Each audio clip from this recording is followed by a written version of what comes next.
Friends hi welcome to my channel P for Pinky. So guys, ఇది మీ అందరికీ తెలిసిందే కదా, అయోధ్య టెంపుల్ మనకి పామ్ బీచ్ హోటల్ పక్కన సెటప్ చేశారు కదా. సో అక్కడికైతే మేము లాస్ట్ వీక్ మా ఫ్యామిలీతో విజిట్ చేయడానికి వెళ్ళాము. అక్కడైతే విజువల్స్ చాలా బాగున్నాయి, అవి మీతో షేర్ చేసుకోవాలి అనుకుంటున్నాను.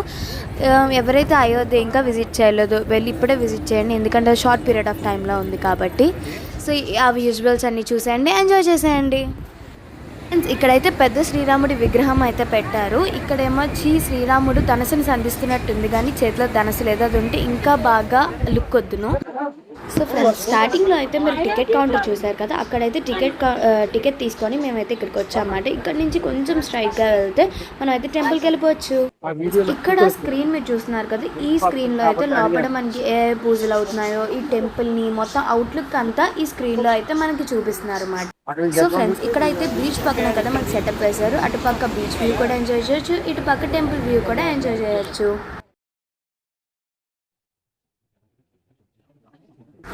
ఫ్రెండ్స్, మేమైతే చాలా దగ్గరికి వచ్చేసాం అన్నమాట టెంపుల్కి. చూసారా, టెంపుల్ అంతా ఎల్ఈడి లైట్స్తో నింపేశారు, చాలా బాగా కనిపిస్తుంది. నేనైతే ఒరిజినల్ అయోధ్య టెంపుల్కి అయితే ఇప్పటికి వచ్చి వెళ్ళలేదు. సో మీలో ఎవరైనా వెళ్ళుంటే దాన్ని ఎలా ఉంటుందో ఖచ్చితంగా చెప్పండి. ఇక్కడ ఉన్న వాళ్ళందరూ అన్నారు సేమ్ అచ్చం రియల్ అయోధ్య ఎలా ఉండదు, ఇక్కడ కూడా అలాగే ఉంది అని చెప్పేసి అంటున్నారు. మీరేమనుకుంటున్నారో కామెంట్స్లో చెప్పడం మాత్రం మర్చిపోకండి. ఫ్రెండ్స్, మేమైతే అయోధ్య టెంపుల్ దగ్గరికి అయితే రీచ్ అవుతాము. ఇప్పుడు లోపలికి వెళ్ళి ఎలా ఉందో చూసేద్దాం.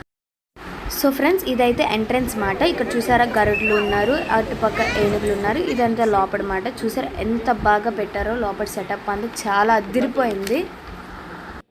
నాకు అయితే సెటప్ అంతా చాలా బాగా నచ్చింది.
సో గైస్, ఇదైతే పామ్ బీచ్ పక్కన ఉన్న అయోధ్య టెంపుల్ వ్యూ మాట. మీకు కనుక ఈ వీడియో నచ్చినట్టయితే లైక్ చేయండి, కామెంట్ చేయండి అండ్ సబ్స్క్రైబ్